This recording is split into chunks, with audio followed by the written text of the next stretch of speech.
Il est midi ici à Paris. Bonjour à tous et bienvenue sur France 24 dans Paris Direct. Si vous nous rejoignez à la une de l'actualité en Birmanie, à l'issue d'un procès fleuve, l'ancienne dirigeante Aung San Suu Kyi a été condamnée à 4 ans de prison par la junte. D'autres peines devraient suivre. Londres ce matin dénonce une tentative, je cite, effroyable d'étouffer l'opposition. La haute commissaire aux droits de l'homme de l'ONU déplore, elle, cette condamnation. En France, alors que la 5e vague de Covid déferle sur le pays, un conseil de défense sanitaire se tient ce matin. La vaccination des enfants est à l'étude. Et puis, l'Italie face aussi à une flambée de nouveaux cas de Covid. Le gouvernement instaure donc dès aujourd'hui un super pass sanitaire qui favorise, nous le verrons, les personnes vaccinées. Nous retrouverons à Rome Natalia Mendoza, notre correspondante.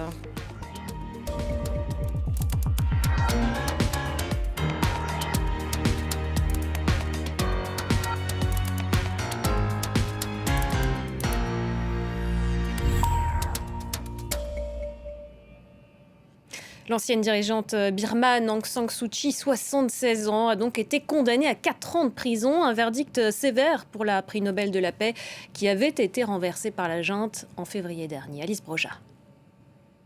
Après 10 mois passés en résidence surveillée, un premier verdict est tombé pour Aung San Suu Kyi. À l'issue d'un procès à huis clos, l'ex-dirigeante birmane, âgée de 76 ans, a été condamnée à 4 ans de prison pour incitation aux troubles publics et violation des règles sanitaires liées au Covid.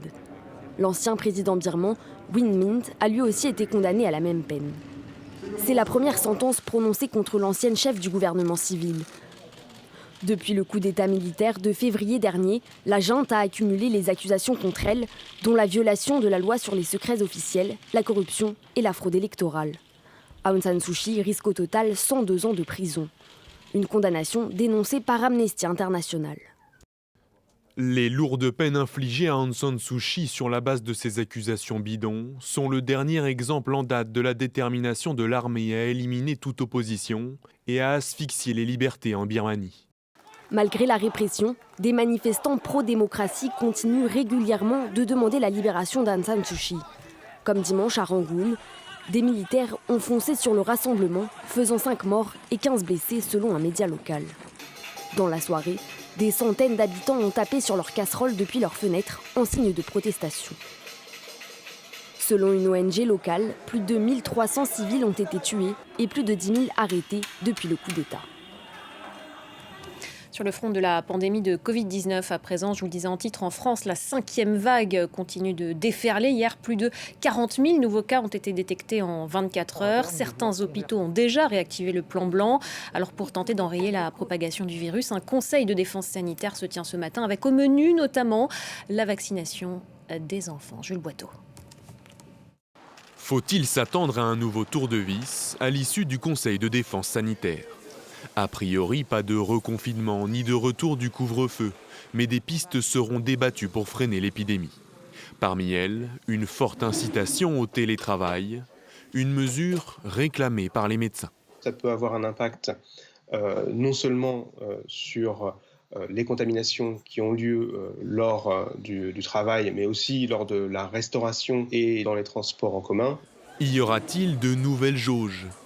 À 3 semaines de Noël, les centres commerciaux et les restaurants s'inquiètent.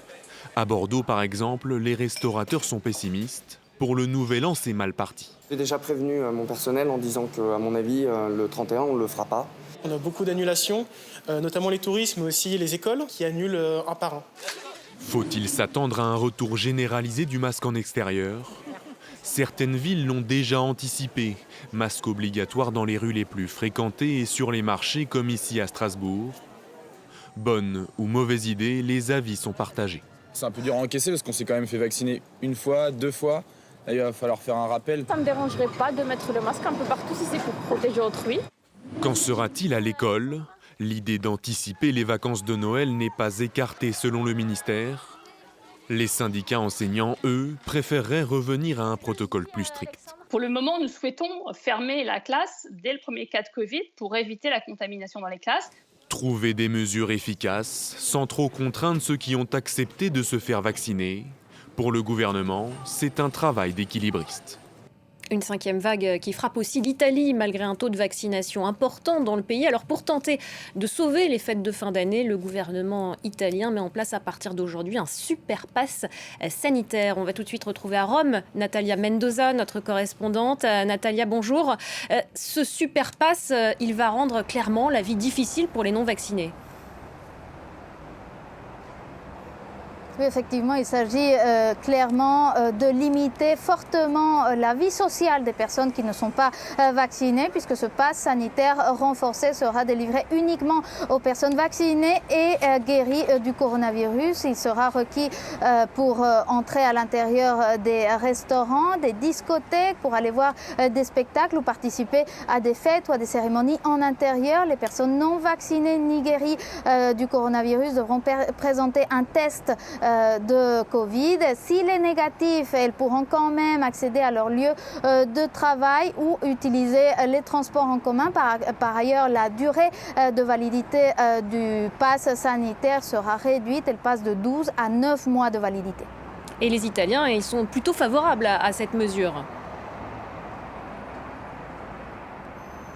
Effectivement, un récent sondage indique que 7 Italiens sur 10 soutiennent cette mesure. Il reste en tout cas une minorité de récalcitrants qui protestent.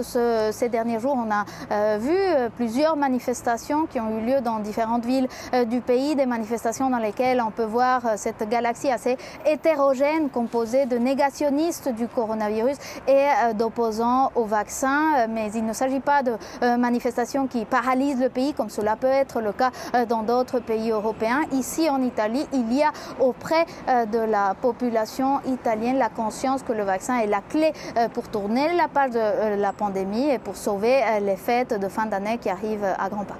Merci beaucoup Natalia Mendoza depuis Rome. En France, week-end politique chargé. L'ancien polémiste et candidat d'extrême droite Éric Zemmour a donné son premier meeting de campagne dimanche à Villepinte en Seine-Saint-Denis. Un meeting avec quelques 15 000 personnes émaillé d'incidents et de violences. Plusieurs militants d'SOS Racisme notamment ont été agressés par des participants. Éric Zemmour lui-même a été blessé au poignet par un homme alors qu'il s'avançait vers la tribune. Et puis en parallèle, sous la grande arche de la Défense, devant plus de 4000 personnes, le candidat de la France insoumise, Jean-Luc Mélenchon, a lui appelé à se mobiliser contre les droites. Sur le continent africain, en Gambie, un deuxième mandat pour Adama Barrow. Le président sortant a été déclaré très largement vainqueur de la présidentielle avec plus de 53% des voix. Ses partisans ont célébré sa victoire une bonne partie de la nuit dans les rues de Banjul. Cécile Galluccio. Ils exultent dans les rues de Banjul. Ces Gambiens fêtent la victoire de leur candidat, le président sortant. Lui qui avait promis de ne pas s'attacher au pouvoir comme les anciens chefs d'État, vient d'être réélu pour 5 ans. Et cette fois, ce n'est pas un concours de circonstances. Né dans l'ouest de la Gambie, Adama Barrow étudie dans une école islamique de la capitale. En 1996, 2 ans après la prise de pouvoir de Yahya Jammeh, il adhère à l'UDP, le Parti démocratique unifié. 11 ans plus tard, l'homme d'affaires en est le trésorier. Membre de l'opposition assidu mais discret, il reste dans l'ombre du leader, Ousseynou Darbo. Mais en 2016, le secrétaire général du parti est arrêté. Il faut trouver un plan B pour la présidentielle. Adama Barrow, l'inconnu, passe alors de l'ombre à la lumière. Il fait tomber Yahya Jammeh et met fin à 22 ans de dictature. C'est une nouvelle Gambie, une nouvelle attitude, changer et développer notre pays. Le nouveau président met donc en place plusieurs promesses de campagne. Il stoppe le processus lancé par l'ancien président pour que la Gambie quitte la CPI. Il réintègre le Commonwealth, retire l'étiquette d'État islamique au pays et affirme souhaiter de nouvelles élections dans 3 ans. Sur ce point, il ne tient pas parole. Autre sujet qui lui fait défaut, il avait promis de rendre justice aux victimes de l'ancien régime. Nous n'allons pas enquêter uniquement sur Yahya Jammeh, mais nous allons enquêter sur tout ce qui s'est passé au cours des 22 dernières années. Plus de 4 ans plus tard, rien n'a été fait. Le mois dernier, le rapport Vérité et Réconciliation remet ses conclusions. Adama Barrow promet une nouvelle fois d'agir. Mon gouvernement étudiera attentivement le rapport pour prendre les mesures appropriées. Réélu à 56 ans, le président Barrow a encore de nombreux chantiers sur la table, notamment économiques. La Gambie est le 19e pays le plus pauvre du monde. On en vient à ces tensions à la frontière entre l'Ukraine et la Russie. Kiev et les Occidentaux accusent depuis des semaines Moscou d'y masser des troupes. Moscou qui dément toute intention belliqueuse. Sur le terrain, en tout cas, la situation dans cette région est très tendue depuis l'annexion il y a 7 ans par la Russie de la péninsule de Crimée. Nos envoyés spéciaux Gulliver Krag, Maria Verenikova et Elena Voloshin se sont rendus sur les positions de l'armée ukrainienne à Avdiivka, dans le Donbass. Regardez leur reportage. L'usine à charbon d'Avdiivka a maintenu la ville ukrainienne sur la ligne de front à flot tout au long de la guerre. Ici, on préfère d'ailleurs ne pas parler du conflit.